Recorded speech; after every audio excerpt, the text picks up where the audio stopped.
Bonsoir à toutes et à tous. Alors aujourd'hui, j'ai le grand plaisir de recevoir Pauline Paris, que j'ai si souvent reçue dans mes émissions, que je peux dire que c'est l'invité que j'ai reçu le plus souvent depuis que je suis animateur radio ici et que j'ai eu certainement particulièrement le plus de plaisir à recevoir.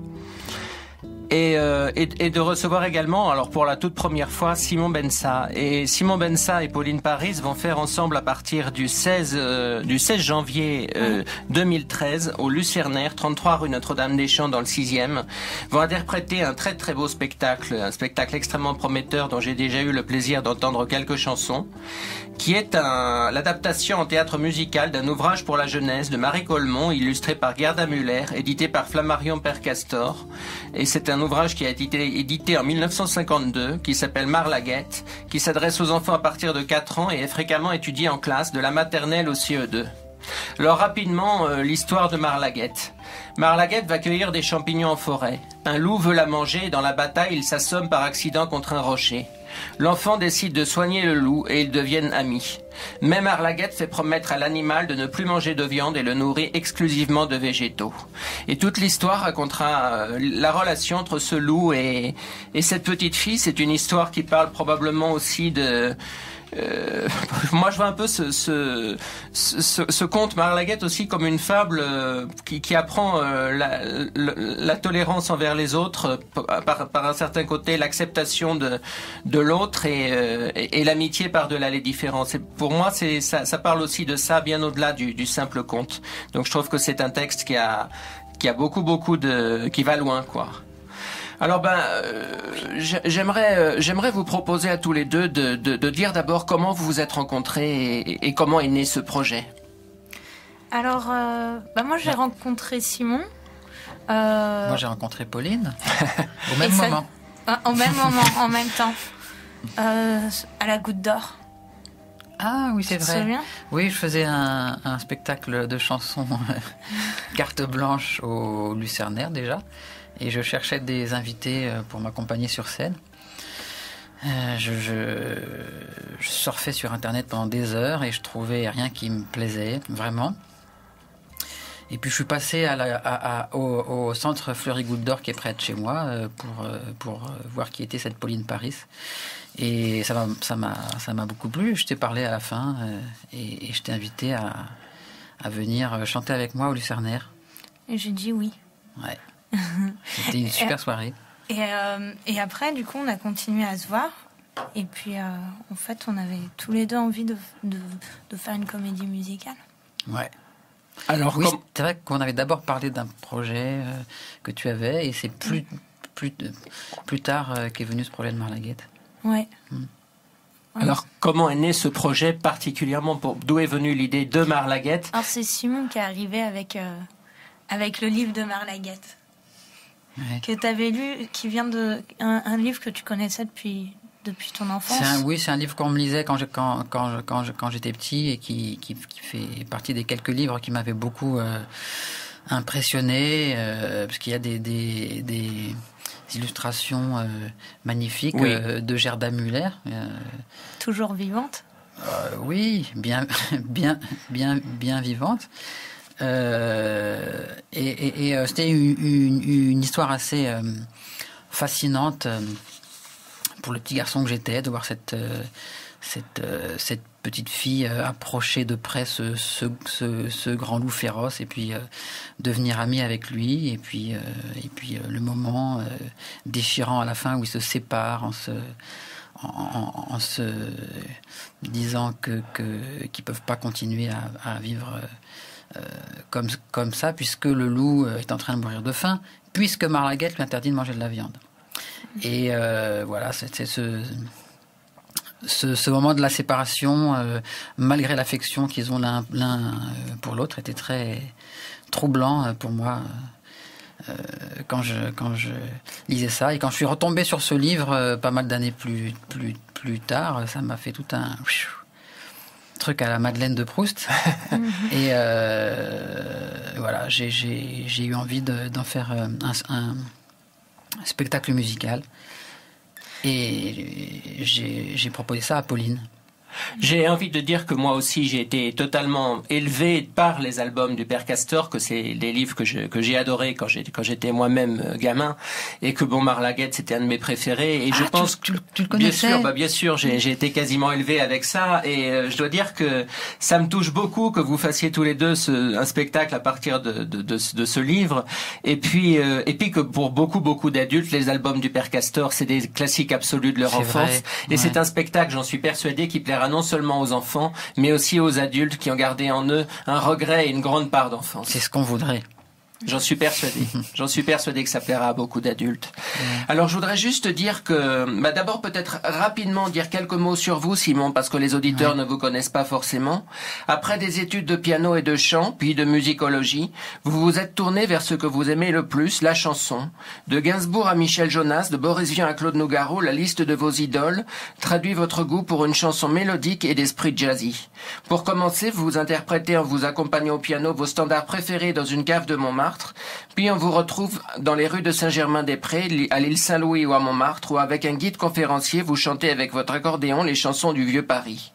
De cette expérience de chanteur de rue, vous tirez un spectacle, Métro Olympia, joué au Lucernaire en 2010, puis en 2011, l'écriture de chansons originales sera l'occasion pour vous d'un nouveau passage au Lucernaire, puis au Limonaire.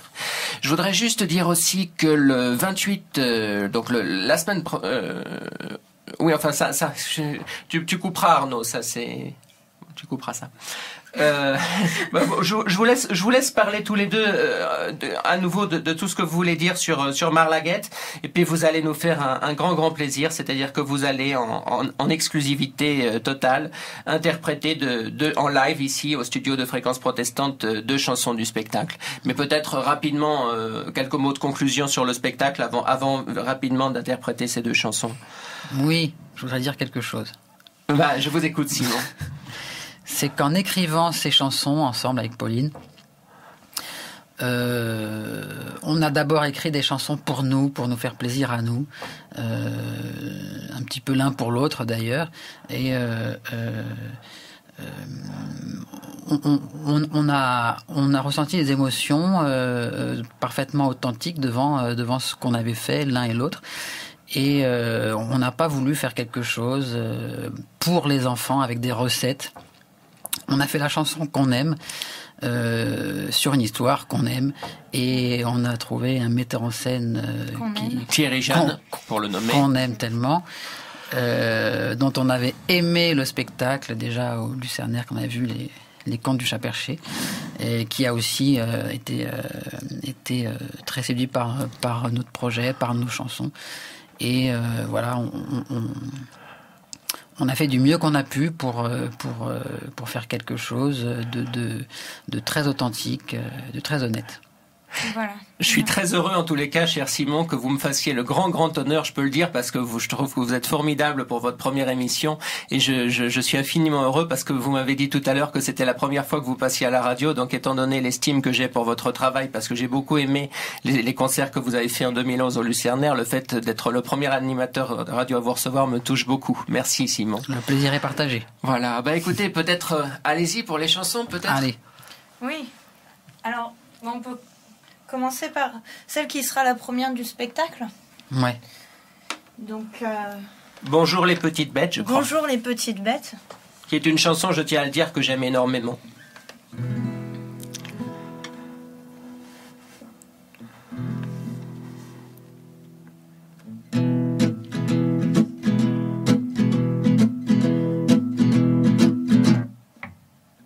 Bonjour les petites bêtes. Moi je m'appelle Marie-Olga, mais c'est un peu long, un peu froid, alors on m'appelle Marlaguette.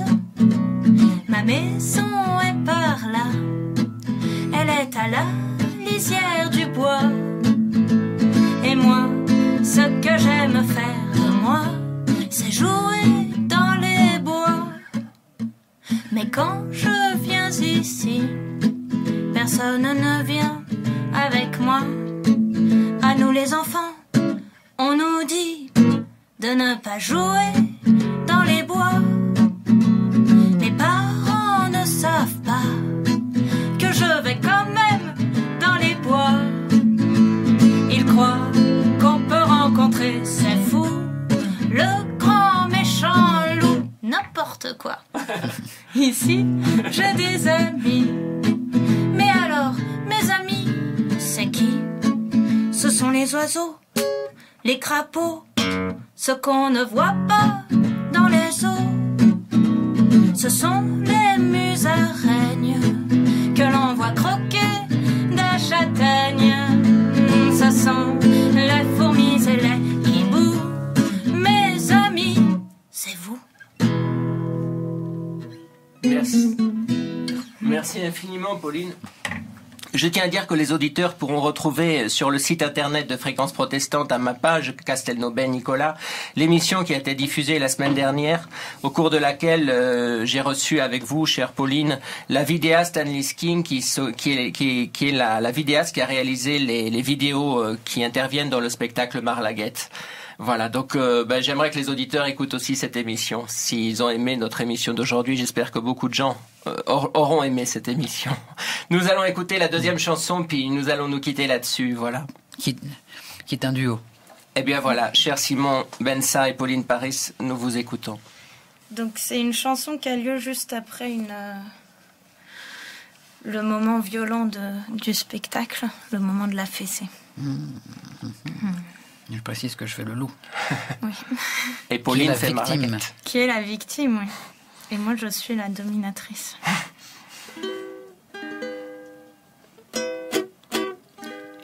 Bah les pattes, vilain loup, ta fessée, tu l'as pas volée.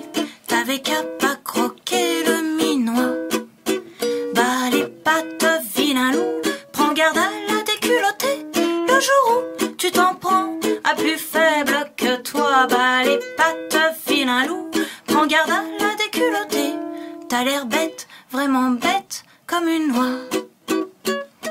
Pardonne-moi. Non, Pardonne-moi. tu ne le feras plus, C'est promis.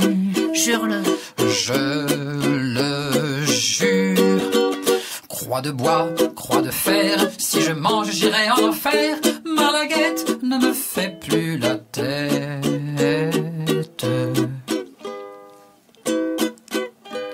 Bah les pattes, vilain loup, prends pas l'air doux comme un agneau. On sait bien que tu n'en es pas un.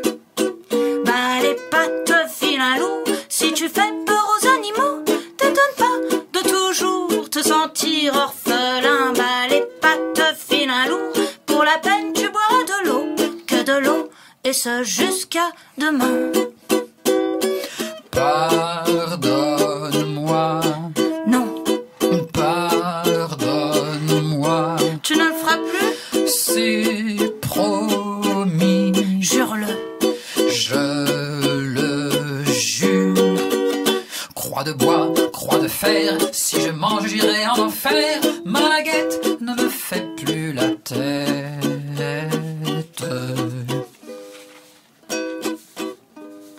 Donne la patte, vilain loup, allons donc et faisons la paix, puisque tu ne mangeras plus de jet. Merci infiniment à vous deux. Comme il nous reste un tout petit peu de temps, je vais rapidement, pour finir, lire une petite biographie de Pauline. Pauline, vous avez 27 ans, vous êtes auteur, compositeur, interprète, vous vous produisez très régulièrement en concert dans de nombreux cabarets, festivals et tournées en France. En 2011, vous avez participé à la tournée French Kiss Tour avec Pauline Croze et Belle du Berry. Et vous avez sorti 2 albums aux éditions Quart de Lune, Sans sucre s'il vous plaît en 2007 et Le Grand Jeu en 2009. Nous attendons tous impatiemment votre 3e album Looping, prévu pour janvier 2013. Vous avez 3 clips à votre actif réalisés par Annelise King, Corrida, Oli et Moureuse. Et donc, voilà. Donc, ce que je voudrais juste dire que la semaine prochaine sera diffusée une émission à laquelle je tiens énormément à propos du projet Épilepsie sortir de l'ombre, au cours de laquelle j'ai eu le grand plaisir de recevoir Julien Rouge. Et j'aimerais aussi que les auditeurs écoutent ces émissions-là. On n'est jamais mieux servi que par soi-même, alors j'aime bien me faire, si vous me le permettez, quelques annonces pour des émissions auxquelles je tiens. Merci infiniment à vous deux. Oui, Simon. Oui, je voudrais rajouter une petite chose que je ne crois pas qu'on ait dite, c'est que le spectacle, c'est qu'on peut emmener ses enfants voir le spectacle à partir du moment où ils ont 4 ans à peu près. Ça dure une 40aine de minutes, donc ça passe très bien pour eux. Merci infiniment, Simon. Je suis désolé, on est obligé de... Voilà.